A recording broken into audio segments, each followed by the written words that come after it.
more like what you see with your real eye in real life as opposed to like a digital display. Because you don't expect to see motion blur on a CRT at all. That's another discussion, of course, but we'll get there. When it combines with modern effects, and Quake 2 RTX doesn't even have motion blur. It just has TAA and the denoising. But for some reason, at an extremely high refresh rate, with those frames actually being presented, it almost looks motion blur-esque. Yeah, like it was amazing looking. The spinning Hyper Blaster was like, oh my god, what's going on there? I've never seen that before. We hadn't seen it look that way before because I've never played it at such a high refresh rate and at those resolutions. But at the same time, the game being that lower res with that kind of the art style, you were focusing more on like the macro lighting aspects, which is what Quake 2 RTX is kind of about. Right. And it just looked, correct. And it does make me lament the fact that we do it on the channel too because we're talking about fixed pixel displays always, but the chase for the higher resolution, was it not? I really feel it's a necessarily- mistake. I mean, I will say honestly, straight up, 1920 by 1200 on this monitor looks dramatically better than something like 1800p on a 4K display. It's way better. It just looks better visually to the eye. It's much cleaner, and it serves like we're at this point where these resolutions just don't matter as much. No. And they used to matter more, but even on a CRT, it's like, well, you bump up the res, you get more fidelity, but it's not like the low res actually looked bad. No, it didn't. I don't think we had any other case when we were playing where we pumped the resolution down so much that we thought it looked bad. It was more like making trade-offs whether how much responsiveness you want versus how much fidelity. And that's the responsiveness is key. Yeah.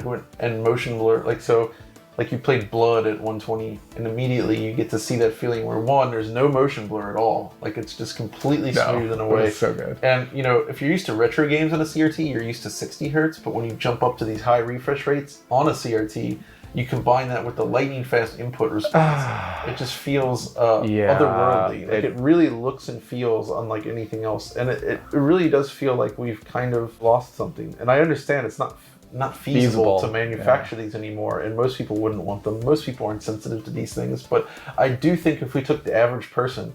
We did take an average person. True. We took someone who doesn't know anything about these things, and we put Sonic Mania running left to right next to the CRT and next to a good fat panel display at 60 hertz, and you can immediately, they even said like, oh wow, that's all blurry when you move the checkerboard pattern there. That's actually a good point. Yeah, someone did see that. We had somebody here that was wondering, like, why the heck would you want this big old chunky monitor? So I loaded up a side-scrolling game, which has a lot of that motion, and mirrored the displays, both 60 hertz, and it's just so obvious just how different they are. Like the way they natively handle 60 hertz, it's night and day.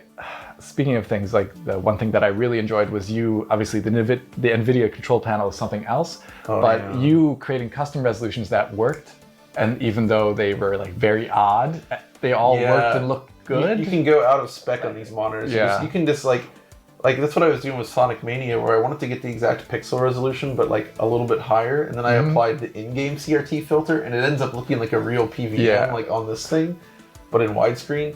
So you can just like randomly pick whatever pixel resolution you want, input that in, you just start playing around with the refresh rates and all the settings, and you just get up with these banana resolutions that wouldn't necessarily work anywhere else, but you can just play with it and dial it in. We also played a bit of Sigil, the John Romero, Doom episode. And it was a great game that I'll have to talk about probably at some point in the future. But seeing that, which is using a port conversion through GZ Doom, so it's modern OpenGL, and it has all those advantages in terms of performance, better than old Doom, which was 35 FPS. Also at its proper, aspect ratio with the proper kind of black levels that Doom kind of requires. It looked like I hadn't seen Doom that way since the mid-2000s, and I had always been seeing it on a flat panel where it almost looks kind of cartoony. I forgot how dark Doom was actually for so long as a result of that. I don't play on an OLED, obviously. Well, that's the thing though, even on the OLED I found. So the thing about modern displays is they're very, very bright, but they don't necessarily do dark scenes that well in terms of making it feel dark. Like in a CRT, if you push down the brightness below the point where it's even like should be calibrated, I know what you're talking about. it doesn't like ruin the intensity of like brighter areas, but it does bring down the overall darkness in a way that's very pleasing and makes it look very rich. Yeah. So like there's a low luminance from it that's really good for dark games. And even if you like turn down the backlight in an LCD or the OLED light, and even if you have infinite blacks of the OLED, it still doesn't give you that same mood. Like it really conveys something that's different. Like dark games feel dark in a way that they haven't on any other display. Like Doom 3, Doom 64. These are all games that I'm gonna play them again as soon as I get a CRT. I don't know how and when, but Thief that's was something. a good one for that. Oh, Thief, my goodness, yeah. And I came to this realization yesterday. Like I kind of stopped being a hardcore PC gamer when I gave up my CRT. When I moved to LCD, that is the moment. Looking back, like I stopped playing primarily mouse and keyboard PC gaming because of that. I didn't like LCD was such a downgrade for me.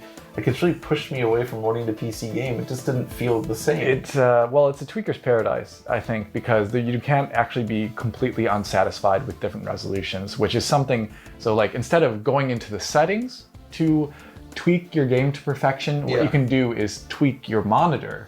Then at that point, tweak the output to find what frequency and what kind of resolution you find appropriate for the fidelity you want to achieve, instead of always going into the settings. That's a different thing that we don't do at all with fixed panel displays, even ones that have different modes. Like my fixed panel display has a 1440p 120 mode and a 1080p 120 mode, but they also still don't look necessarily right, by the way, with regards to how they display the pixels. They still have like a little fuzz to them because they're not integer or all these things. And this also sounds like if you haven't seen this with your own eyes, it sounds like we're crazy. I am a little bit crazy. I know. I'm going insane. I'm totally all about it now. But you see what I'm talking about. Yeah, and also one thing was, playing old games that were designed around, I would say non-60 refresh rates or divisible integers of 60. We played Shadow Warrior the other day, which is Dark Forces, which I hadn't seen at all on a CRT, I think, since the 90s, and that looked incredible. And also was, doing proper like 70, right? Yeah, the problem with a lot of these DOS games and why DOSBox is often not the best for these, it's not a fault of DOSBox, it's a fault these games often use different screen resolutions and refresh rates. 70 hertz is super common in DOS. Yeah. And most people are using 60 hertz displays or